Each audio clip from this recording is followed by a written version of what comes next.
The dog had not left bed 12 in 4 days. Isolde Varn noticed it at 6:47 in the morning, when the ward was still quiet enough to hear the ventilation hum. She stood in the doorway of room C, 31 years old, dark hair pulled back in a tight bun at the base of her neck, gray eyes that held the particular stillness of someone who had learned long ago that watching carefully costs nothing.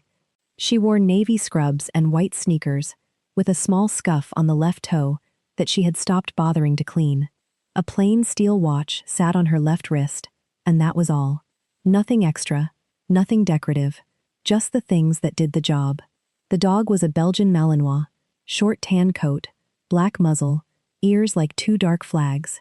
He lay against the left side of the hospital bed, with his chin resting on the mattress edge, brown eyes fixed on the man in the bed above him, still as furniture, steady as a held breath. The man was Corporal Darnell Wick, 62, recovering from hip surgery. He was asleep. The dog was not. Isolde had been told the dog's name was Calder. She had not been told that Calder would be here. She had not been told a great deal. She crossed the room quietly, checked Darnell's vitals, noted the numbers, and then crouched beside the dog and looked at him for a moment. Calder looked back. His tail moved once, a single slow sweep, and then was still again. Isolde stood. She wrote something in the chart. She left the room. What nobody there knew was that the reason Calder wouldn't leave had nothing to do with the man in the bed. And what nobody knew about Isolde was that she already understood why. We believe that some stories deserve to be told slowly, and this is one of them. This channel exists for people who find hope in quiet places and strength in the ones no one thought to look at. If that sounds like you, stay with us. And if you've ever had a moment where someone or something saw you truly, tell us about it in the comments. The hospital was Crestfield Medical Center, a mid-sized facility in a mid-sized city where the parking lot filled by 7 and emptied by 6, and the cafeteria made decent coffee if you got there before 8. Ward C was the orthopedic recovery floor, 12 rooms, 24 beds, 1 nursing station that smelled faintly of hand sanitizer, and someone's heated lunch. Isolde had worked this floor for 3 years. She was not the newest nurse on the ward. She was not the most senior. She was, by any measure anyone bothered to take, simply one of the reliable ones. She arrived 8 minutes before every shift started. She left when the work was done, not when the clock said so. She remembered which patients took their pain medication better with food, and which ones needed the light dimmed before a procedure. She remembered their names. She remembered their families' names. She did not make a production of any of it. Her colleague and closest friend on the ward was a nurse named Petra Holst, 40 years old, broad shoulders, a laugh that carried down the hallway, and arrived before she did. Petra had been at Crestfield 11 years and had strong opinions about the coffee maker on the 3rd floor, the parking allocation system, and Isolde Varn. "You work too hard," Petra told her most mornings. "I work exactly as hard as it needs," Isolde answered most mornings. It had become a small ritual, the way certain true things become rituals. Darnell Wick had been admitted 4 days ago.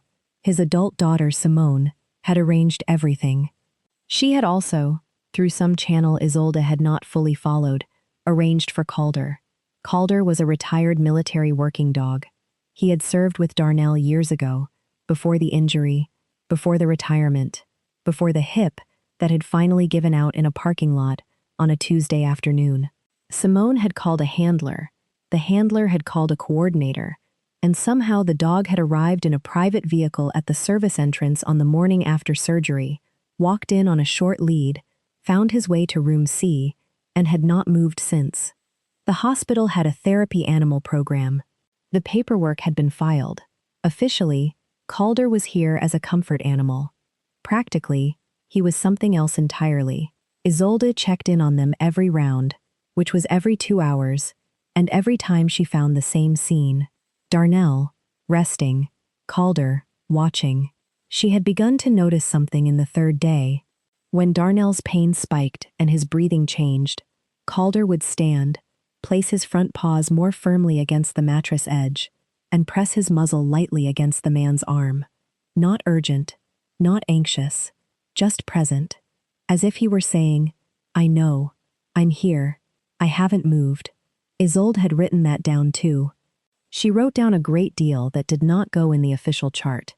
The head of Ward C was a physician administrator named Dr. Callum Bright, 54, silver-haired, the kind of man who held a clipboard the way some people hold authority. He had opinions about efficiency. He had opinions about resources. He had, as of Wednesday morning, an opinion about the dog. He came to Isolde's station at 9:15, set his clipboard on the counter, and said, "The animal in room C." Isolde looked up. "Calder," she said.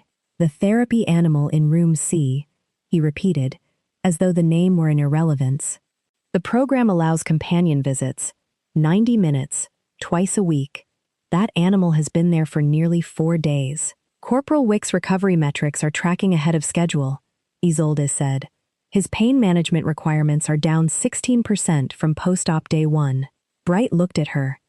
"That's correlation." "Yes," she said. "The dog has to go," he said. "It creates complications. Other patients, sanitation concerns, staff having to work around it." Isolde said nothing. She had learned that saying nothing was sometimes the only argument that did not invite a counter-argument.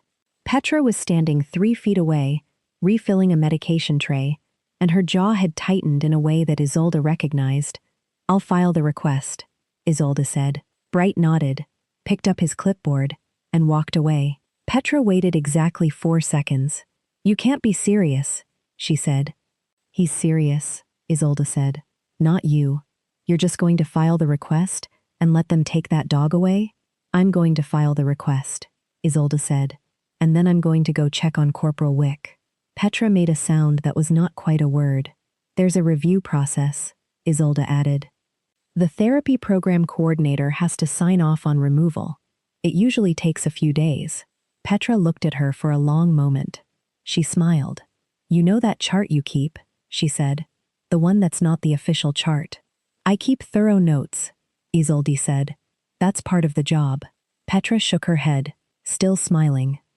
16%, she said. "Don't let me forget that number." Isolde was already writing. There was a man who came in the following morning, who changed the shape of the day. His name was Marcus Fane, and he was a handler and trainer from a regional military working dog placement program.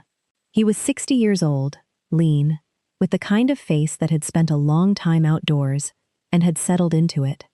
He wore civilian clothes, a gray shirt, and plain trousers, and he carried a canvas bag over one shoulder. He had come to check on Calder. This was his routine, he explained to Isolde at the nursing station. Whenever one of his dogs was placed in a new environment, he checked in. He had a quiet way of explaining things, as if he had learned that most information landed better when it was offered rather than delivered. Isolde brought him to room C. Calder's eyes moved to Fane the moment the door opened. The tail moved once. That was all. "He's comfortable," Fane said. "That's how he looks when he's comfortable." They stood at the doorway and watched for a moment. Darnell was awake now, one hand resting on the dog's head. He was looking out the window at the pale morning light coming in flat and gray from the east. "What was his MOS?" Isolde asked. Her voice was low. Fane looked at her sideways. "Patrol and detection," he said. 12 years. He paused. "He worked with Corporal Wick for the last 4 of those." Isolde nodded. "The corporal doesn't say much about the service," she said. "No," Fane agreed. "Most of them don't." He watched the dog for another moment. "Calder knows when someone's hurting," he said. "He's always known. It's not training, it's just him." He paused again. "Nurse Varn." "Yes. He doesn't do this for everyone." Isolde looked at the dog. The dog was not looking at her. He was looking at the man in the bed. "I know," she said. What she did not say, because she had not yet found the occasion to say it, was that she knew exactly what that kind of attention felt like. She had been on the other side of it once, but no one here knew that, and she had no intention of making them know it. The review process for Calder's removal had been filed. The coordinator would take 3 business days. That was the process. Isolde trusted the process in the way she trusted most things, carefully and with her eyes open. Bright had arranged, for the following afternoon, a ward assessment in which he would walk 2 visiting hospital administrators through the floor. It was a routine review, he said. It was also, Isolde felt, something else. The afternoon that Bright had chosen for his walkthrough was a Thursday.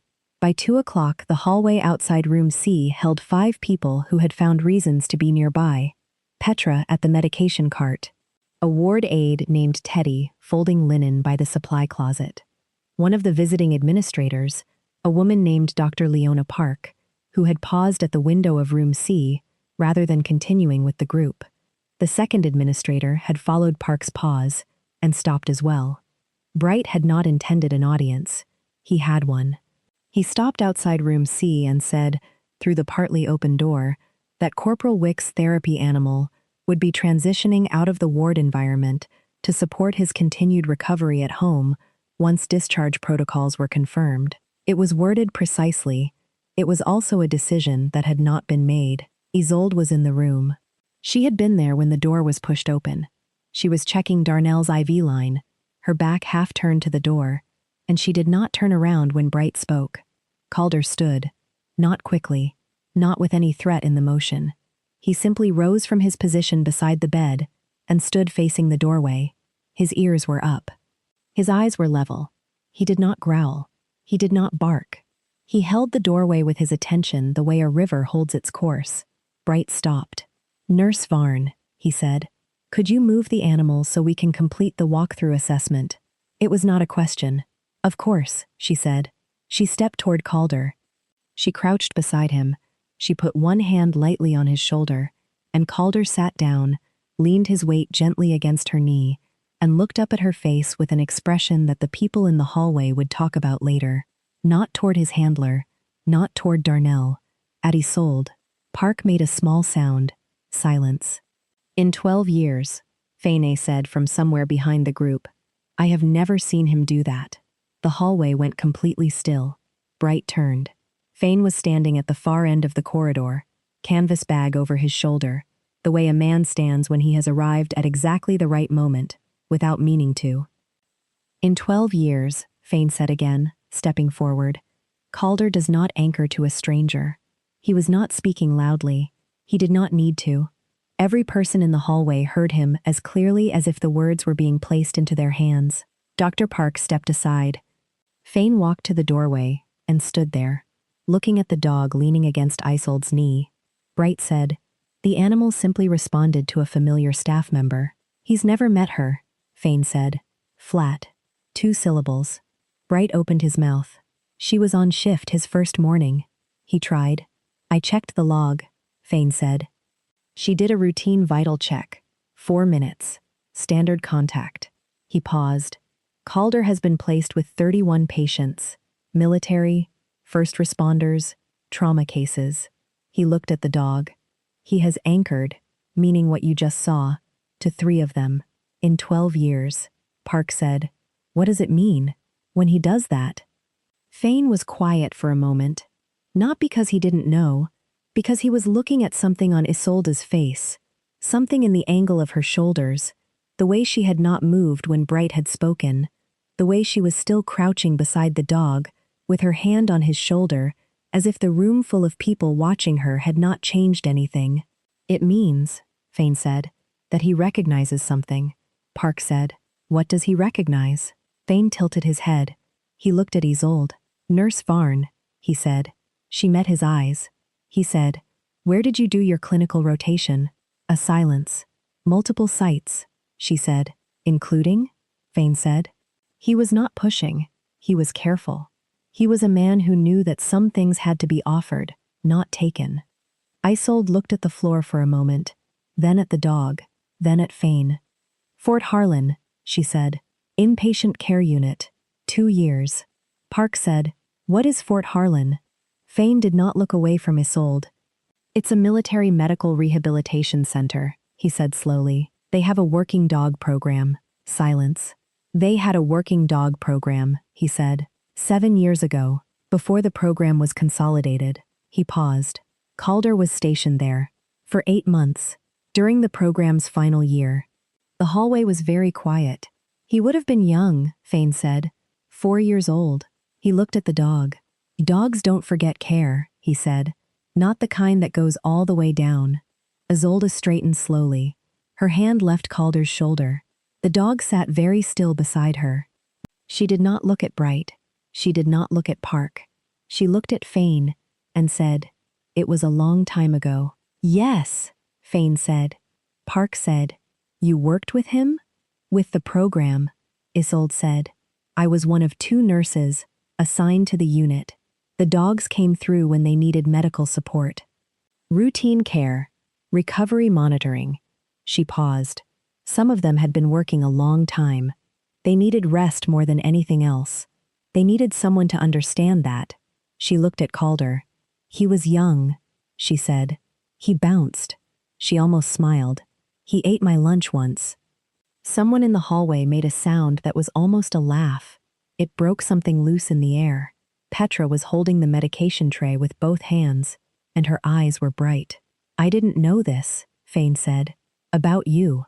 "There was no reason for you to," Isolde said. "It was a 2-year rotation. I was a junior nurse. I wasn't anyone's trainer or handler. I just cared for the ones that came through." She paused. "I tried to do it well." Fane looked at her for a long moment. Then he looked at Darnell in the bed, then back at Isolde. "There were 3 dogs at Fort Harlan who anchored to staff," he said quietly. It was documented in the program records. He reached into his canvas bag and withdrew a folded sheet, a photocopied page from something older. He held it out. The program coordinator flagged the behavior. She wrote notes on each one. He paused. "There's a name in the file." Isolde did not move. Fane unfolded the sheet. He read, without ceremony, "Calder. Anchor behavior initiated with nursing staff. Unit C. Consistent orientation. Calm following. Contact seeking. Care quality described as exceptional. Staff name, I. Varn." He looked up. "That was 7 years ago," he said. "He remembered you." The room was completely silent. Darnell was watching from the bed, his eyes wet. Petra turned away for a moment. Teddy, by the supply closet, had stopped folding entirely. Dr. Park pressed one hand flat against her sternum and did not say anything. Bright was very still. Not absent, not gone, still. 3 weeks later, Calder was discharged with Darnell Wick to his daughter Simone's home, where a bed had been prepared on the sun porch. It was the kind of bed that takes some planning, the kind that says, "You're staying." Isolde visited them once, on a Sunday afternoon, in the pale winter light that came in flat through the porch windows and turned everything warm. Darnell was in a recliner. Calder was beside him. The posture was identical to how Isolde had found them in room C, except that here, the light was gentler and there was coffee. Simone asked Isolde to stay for an hour. She stayed for 2. Ward C had a therapy animal day now, on Thursdays. It had been formally structured by Dr. Park, who had put the request through channels with a speed that suggested she had been looking for an occasion. Bright had signed the paperwork. He had done so without ceremony, which was its own kind of statement. Petra ran the intake form at the nursing station each week, and she did it with the particular satisfaction of someone who had not started the fire, but had nonetheless watched it burn correctly. A young patient aide named Rosa, 14 weeks in, found Petra at the station one Thursday and said, "Why do they always ask for the nurse with the dark bun?" Petra looked up from the form. She set down her pen.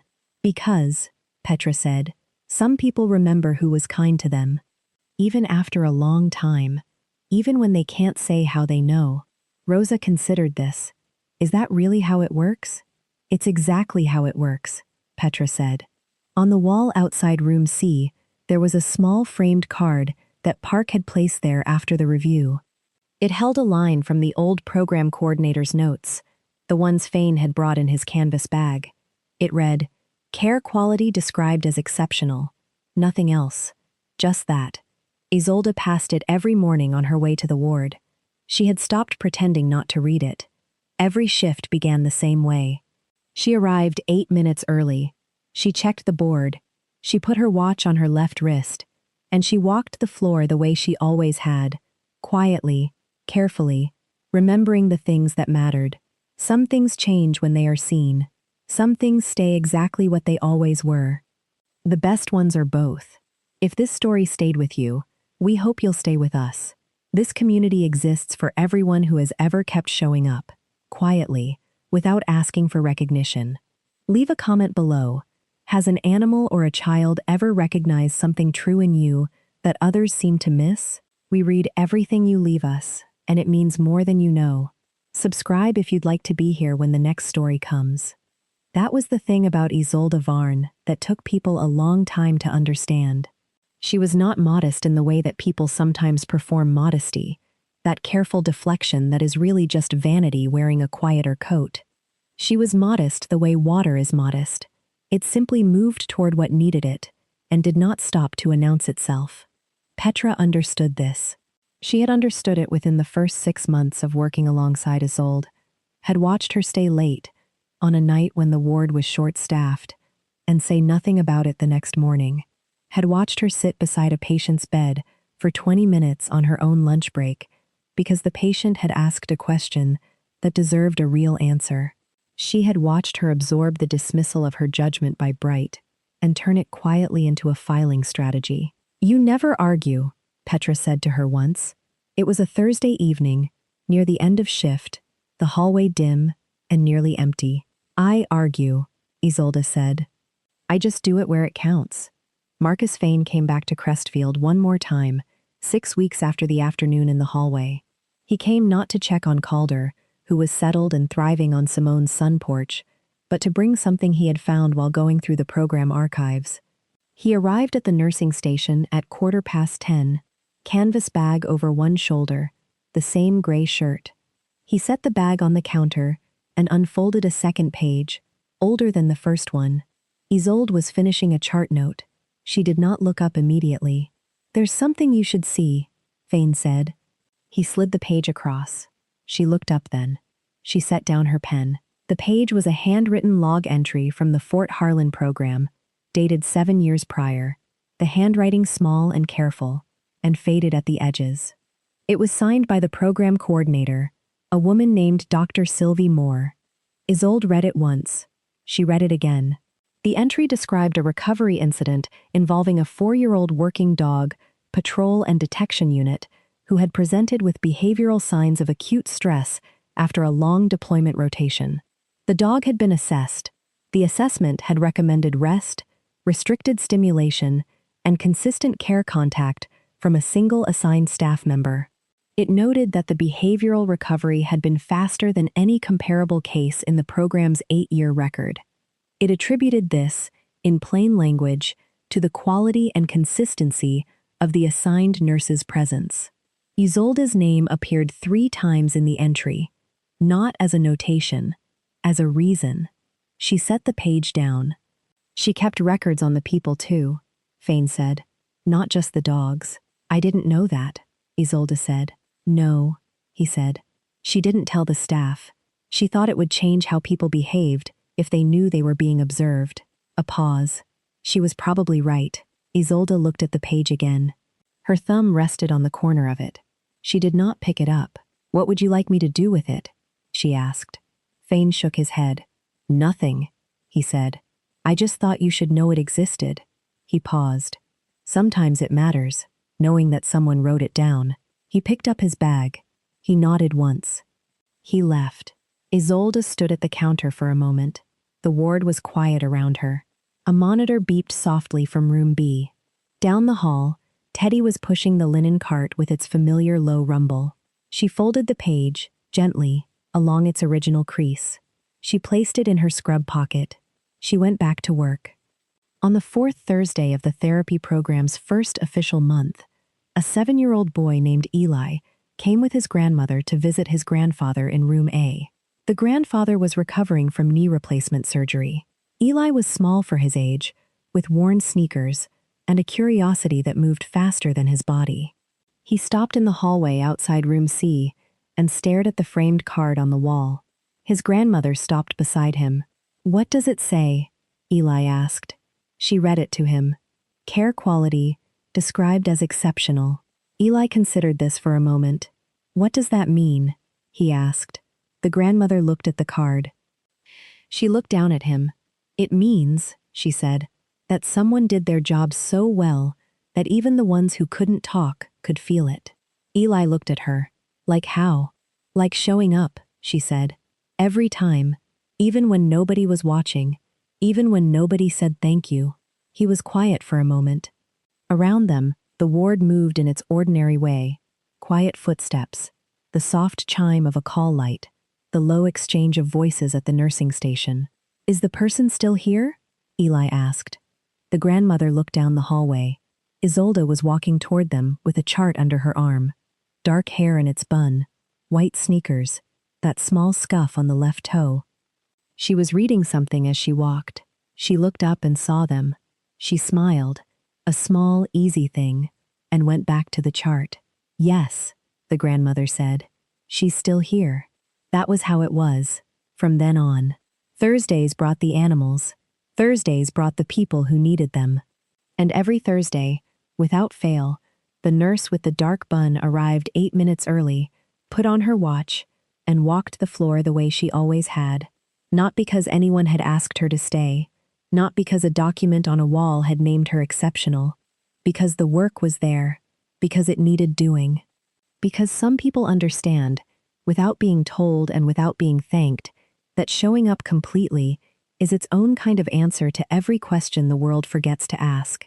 Calder had known it the moment she crouched beside him on that first gray morning. He had simply done what dogs do when they recognize something true. He had stayed. So had she.